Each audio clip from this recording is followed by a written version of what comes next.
son personas que han vivido allí años y por tanto tienen una concepción de las cosas diferente. Pues cuando uno come, bebe y vive como los ciudadanos que se han revelado, sabe más de ellos que nosotros. La idea es que sea un foro abierto, que empieza hoy, pero que va a tener más duración a lo largo del tiempo. Y yo creo que sentarnos en un sitio tan especial como este, solo por eso y por oír esta música, merece la pena. Y recordar que aquí hay inscripciones árabes, hay cristianas y hay judías, las más, pero hay una especial árabe que recorre todo el friso, que pone paz, felicidad y prosperidad, y eso es lo que le deseamos a todo el mundo, y democracia, por supuesto. Así que ahora le vamos a dejar la palabra a cada uno. Recuerdo con orgullo y con alegría la primera vez que fui a votar, y pensar que hoy hay personas que por primera vez van a votar realmente, quizás dentro de 6 meses, en Egipto o en Túnez, ojalá que también en Siria,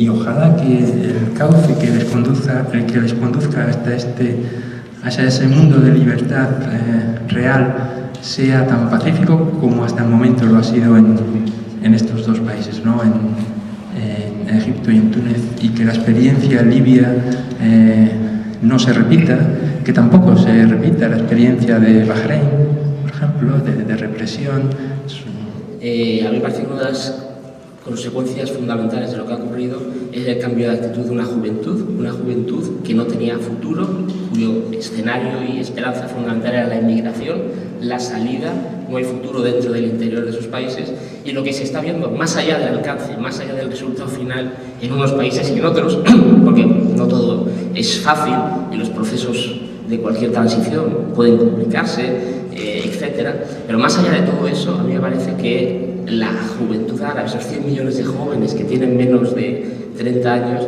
se han metido un chute de autoestima colectiva brutal que marca un antes y un después. Fue en el año 88 en Túnez y yo pues ya sentí algo que no marchaba allí.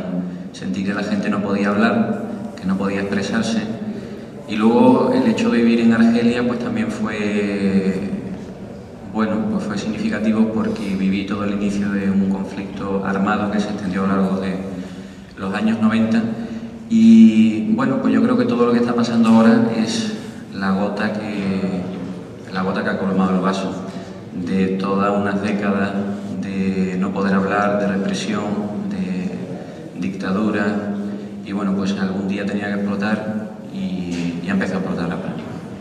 En esos países, durante estas décadas, a pesar de la falta de libertades, lo que se ha habido ha sido un periodo de formación. Había diferencias sociales importantes, pero había mucha gente preparada intelectualmente. Si son ellos quienes capitanean, por decirlo de alguna manera, estas revueltas, o si esa gente se está organizando como oposición, o si está en ellos el futuro, porque desde este lado no se ve que haya habido una oposición organizada.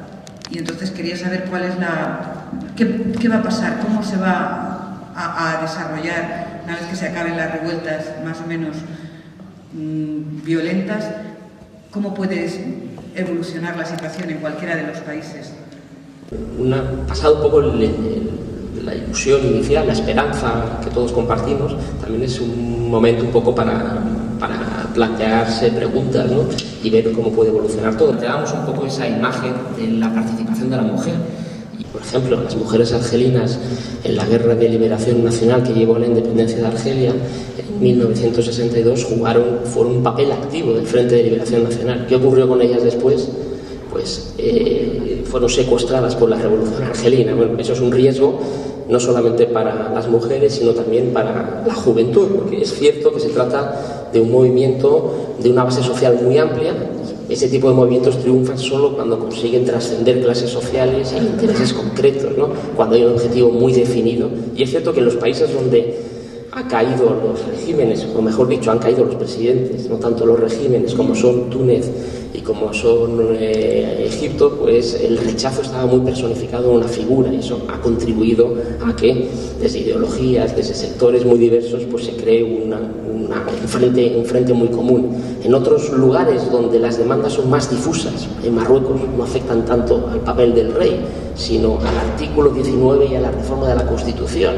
En el fondo se tratan ya de exigencias o de demandas de democracia, por supuesto, pero más técnicas, si queremos así decirlo, y en las que es menos difícil que ese eslogan que se ha repetido en todo el mundo árabe y que ha hecho que el árabe clásico inunde la plaza de Tahrir, lo que nunca había ocurrido, que caigan el pueblo quiere que caiga el régimen, lo que ha llegado a todos el resto de países, pues cobre un poco sentido.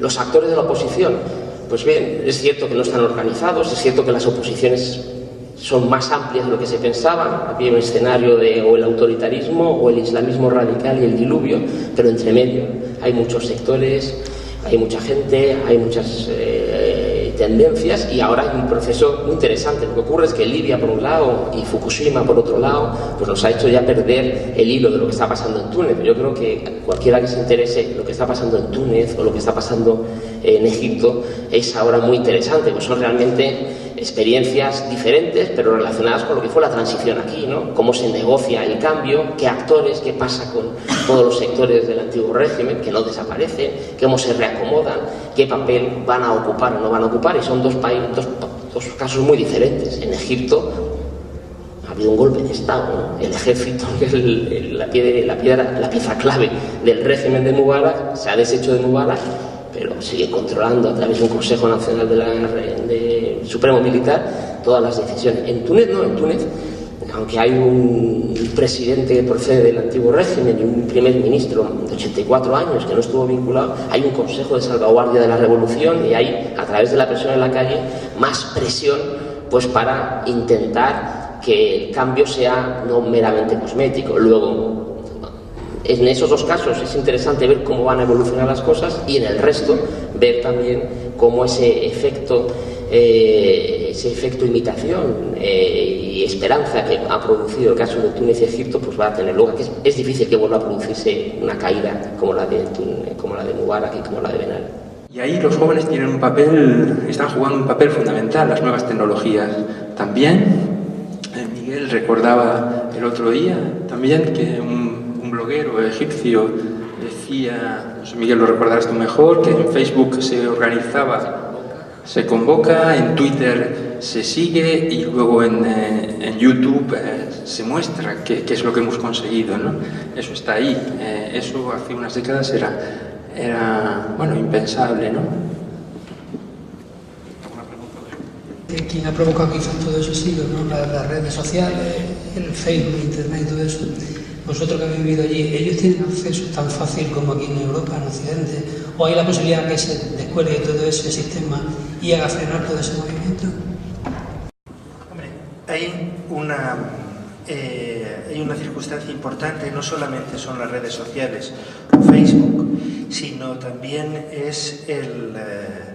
también ha sido la cobertura de Al Jazeera y de las televisiones por satélite. Es que la televisión por satélite ha sido fundamental antes, incluso a la hora de los concursos de recibir premios por televisión, donde participaba gente de todos los países árabes que por primera vez se veían compartiendo un espacio común, y donde una cosa tan simple como el hecho de votar a los concursantes en un concurso de televisión imbuía la analogía de por qué no esos mismos mecanismos de carácter democrático, que a fin de cuentas no eran nada más que argucias comerciales en principio de las televisiones, conseguían hacer calar en el público por todas partes que la votación y la democracia pues era un derecho que tenía que extenderse también a la esfera política. Lo que planteas de Al Jazeera es realmente interesante, pero también Al Jazeera no es algo neutro, ¿no? Es una televisión pública de un estado muy concreto, se llama Qatar, y que es muy interesante pues comparar cómo ha cubierto lo que ha ocurrido en Egipto, por ejemplo, y lo que está ocurriendo en Siria, por ejemplo, y lo que está ocurriendo en Bahrein, y el tratamiento no es para nada igual, ¿no? El tema de la intervención en Libia es un tema muy polémico y está en el centro, pero muy poca gente habla de la intervención en Bahrein, ¿no? Del ejército saudí con la cobertura del Consejo de Cooperación del Golfo, ¿no? Y etcétera, ¿no? Podemos profundizar. Yo te quería preguntar, Ignacio, ¿tú ves salida económica en los países árabes? ¿Cómo ves ese tema desde el punto de vista económico? ¿Ves futuro, ves posibilidad? Porque uno de los grandes problemas es el paro en esos países. Y tú eres muy crítico con la salida económica incluso en España. ¿Tenemos futuro? Los países que están entendiendo que tienen que salir del monocultivo del petróleo y dedicarse a otras actividades industriales están pegando un salto hacia adelante muy importante. Eso se puede hacer muy fácil porque pueden apalancar con los ingresos del petróleo, pueden apalancar inversiones a muy corto plazo. El problema es que yo no tengo claro que la sociedad de esos países se pueda vertebrar en un espacio limitado de tiempo para poderlo llevar a cabo. Yo tengo una cierta esperanza en toda esta gente que se ha levantado, que tampoco hay que subestimar a esta gente, que sí, que hay gente organizada, creo que hay gente organizada, y que el problema también está en que si van a dejar que esta gente también accedan al poder, les dejen hablar, les dejen organizarse, y hay gente preparada dentro de toda esta gente que se está levantando. Y hay un factor que no ha sido mencionado todavía, y que al principio se habla mucho de él, que yo, sin embargo, luego ha desaparecido un poco de muchos análisis, pero a mí me parece que es bastante importante, ¿no? Que son los cables de Wikileaks. No porque ellos hayan sido los detonantes de lo que ha ocurrido, sino porque de repente han credibilizado, han legitimado una realidad que todo el mundo conocía, pero que en boca de los diplomáticos americanos se ha convertido en algo absolutamente insoportable, ¿no? Y realmente ese es un factor, los procesos de liberalización económica, que deberían interpelarnos a los europeos, ¿no? Porque esa idea que ha guiado toda la política europea desde los años 90, hagamos reformas económicas, las reformas económicas contribuirán a crear unas condiciones económicas que permitirán que las clases medias sean más amplias, y con unas clases medias más amplias se crean las condiciones adecuadas para un cierto cambio político que es gradual, un poco siendo el modelo de lo que es el caso español. El mundo de las transiciones nos demuestra que no necesariamente tiene que seguir. Yo creo que la historia es siempre tan singular que cualquier tipo de pronóstico o de vaticinio está condenado al error en un porcentaje elevadísimo, ¿no? A mí me parece, sobre lo que hablabais antes, que sigue habiendo como una postura, no sé si llamarla paternalista o de superioridad, como en la manera que tenemos de hablar, ¿no? Yo me acordaba no me acuerdo textualmente, es una pena porque está muy bien, pero de unas frases del primer manifiesto de Dada, donde hablan de que, bueno, más o menos tenemos todos de media una vida, ¿no? Pero para que tengamos de media una vida, pues hay gente que vive vida y cuarto, otros viven vida y media, otros media vida, otros un cuarto de vida, etc. Y entonces a mí no me cabe ninguna duda de que los jóvenes árabes en este momento viven más de una vida y de que los europeos en general vivimos bastante menos de una vida. Y entonces, desde ese punto de vista, no sé cómo nos podemos atrever a hablar juzgando su futuro. Su futuro seguramente será una catástrofe, como el nuestro, pero en todo caso su presente es admirable. Y a mí me da mucha envidia, verdaderamente. No me dan envidia las condiciones que viven, pero sí me da mucha envidia esa manera de estar.